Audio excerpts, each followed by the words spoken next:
Bienvenidos a La Economía, soy Juliana González. El gobierno cubano advirtió a las aerolíneas internacionales que operan en la isla que a partir de este lunes el país se queda sin combustible para la aviación civil. La falta de queroseno afecta a todos los aeropuertos internacionales de Cuba.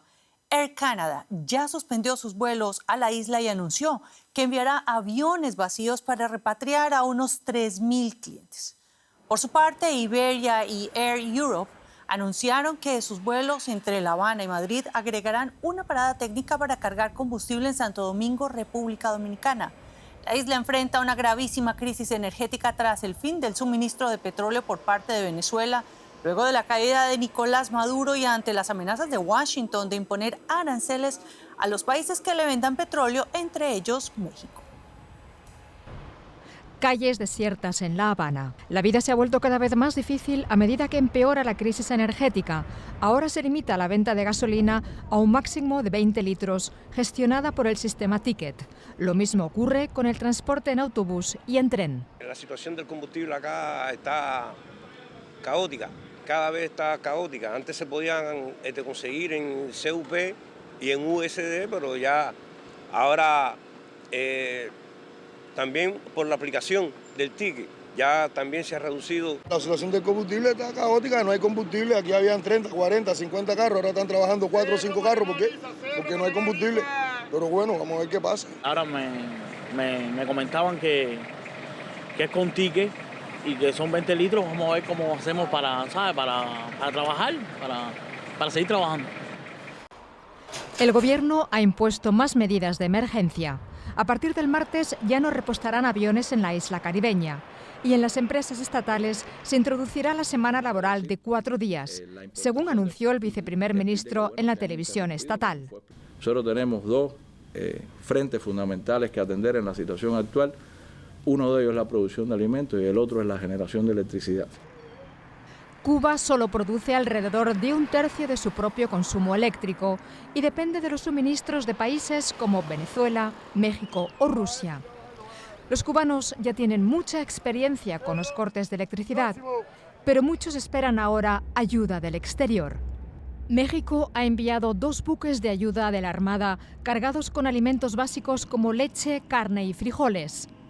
La presidenta mexicana Claudia Sheinbaum declaró que se están realizando esfuerzos diplomáticos para posibilitar suministros de petróleo a Cuba sin que Estados Unidos sancione a México con aranceles punitivos.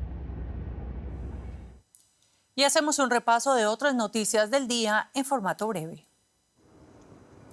En Japón, los mercados reaccionaron con subidas récord a la contundente victoria de la primera ministra Sanae Takaichi en las elecciones legislativas del domingo.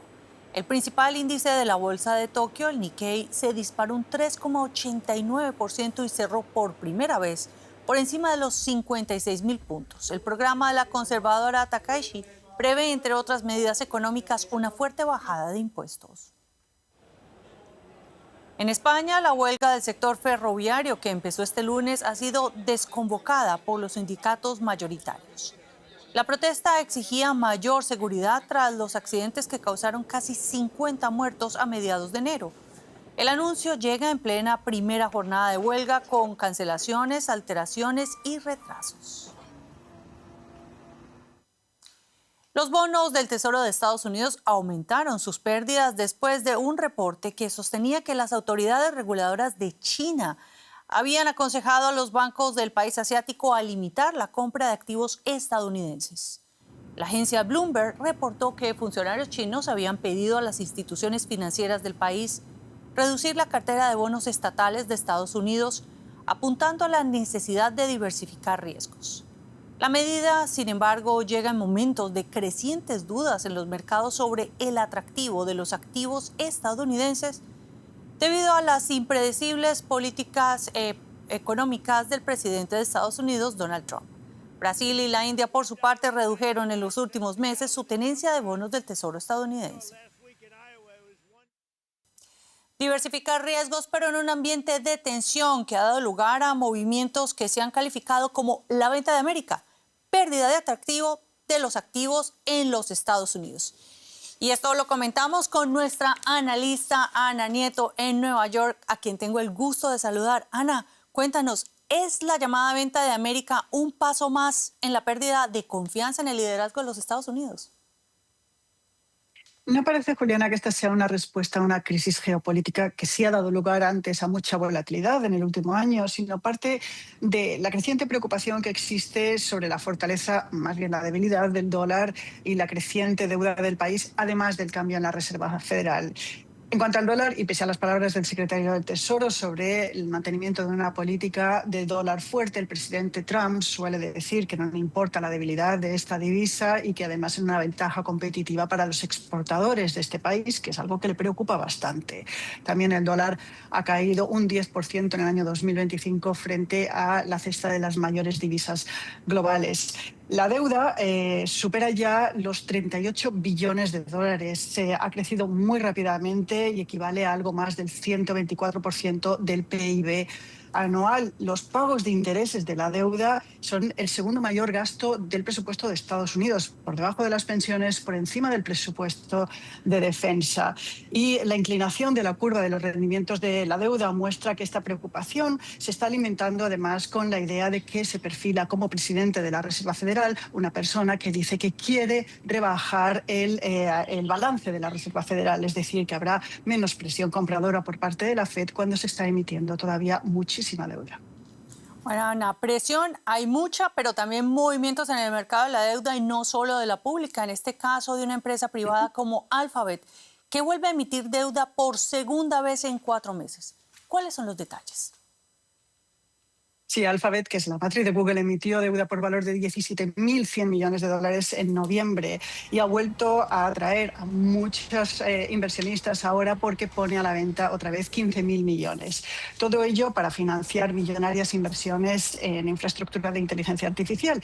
Alphabet no es la única empresa que está acudiendo a los mercados de deuda por esta razón en un año en el que se han anunciado muchísimas inversiones por parte de Meta, de Microsoft, de Amazon. Se invertirá previsiblemente un 60% más que el año pasado.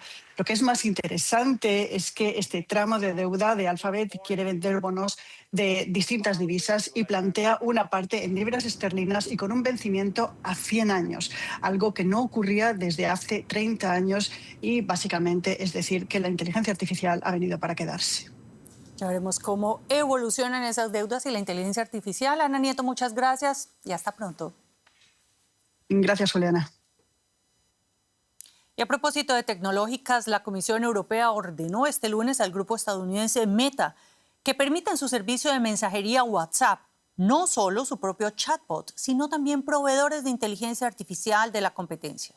La Comisión argumentó que la exclusión de estos chatbots de WhatsApp podría desplazar el mercado a los competidores más pequeños. En octubre, Meta, dueña también de Facebook e Instagram, excluyó de la función de chat empresarial en WhatsApp a todas las compañías cuyo negocio principal es la inteligencia artificial. La vicepresidenta de la Comisión Europea, Teresa Rivera, aseguró que no se permitirá a las tecnológicas explotar ilegalmente su posición dominante. Y seguimos en Europa porque vamos a hablar de una empresa portuguesa que ha sabido ir con los nuevos tiempos. Los drones con inteligencia artificial de TakeEver supervisan las costas, rastrean la contaminación y prestan apoyo a Ucrania, un símbolo de la transformación de Portugal de productor de bajo coste a innovador tecnológico. TakeEver es una de las empresas más interesantes de Portugal por la combinación de hardware e inteligencia artificial. Este dron puede parecer normal y corriente, pero es extraordinario por lo que tiene dentro, por las piezas que no se nos permite filmar y por el software. El dron, fabricado por TakeEver, es dirigido por un piloto virtual impulsado por inteligencia artificial. Puede llegar a su destino y regresar sin GPS. Estos drones pueden utilizar cámaras, radares y señales de radio para orientarse en entornos sin GPS ni comunicaciones. La IA también analiza los datos que recopilan los drones, lo que ayuda a los usuarios a tomar decisiones. Más de 100 empleados de la empresa portuguesa se dedican exclusivamente al desarrollo de la IA. Estos drones realizan misiones en todo el mundo, por ejemplo en Ucrania, donde vigilan a las tropas rusas y transmiten sus posiciones. TakeEver se está beneficiando del creciente rearme en Europa y en todo el mundo. Las cosas han cambiado en el campo de batalla y ahora las capacidades autónomas y no tripuladas son fundamentales para las operaciones militares. Mediante catapulta, verticalmente o como un avión normal, los drones de Tech Ever despegan de la forma que requiera la misión. Pero los comienzos de la empresa nada tenían que ver con drones. Éramos unos nerds. Hasta 2008 éramos una empresa de software. Nuestros clientes eran bancos, empresas de telecomunicaciones y del sector sanitario. Ricardo Méndez y sus amigos de la universidad ya trabajaban entonces con IA. Querían que todo estuviera interconectado. Entonces apareció el hardware volador. Tech Ever desafió a los fabricantes de aviones establecidos y se convirtió en un serio competidor en la industria de los drones. Si somos una empresa de software y comunicaciones de inteligencia artificial, tenemos derecho a participar en este mercado, a ganar y construir algo muy diferente. Tech Ever es hoy una de las empresas más interesantes de Portugal en combinar hardware e inteligencia artificial. Como cada 9 de febrero se celebra mundialmente el Día Internacional de la Pizza, uno de los platos más consumidos del planeta. Y para rendir honor a esta creación napolitana, la Asociación de Pizzerías de Buenos Aires preparó 5.000 porciones, todo para ayudar a obras sociales. La pizza fue declarada en 2017 Patrimonio Cultural Inmaterial de la Humanidad. Una sencilla fórmula de harina, queso y tomate que cambió la historia de la mesa. Y con esta delicia llegamos al final de las noticias económicas. Muchas gracias por elegirnos y nos vemos en la siguiente emisión. Hasta pronto.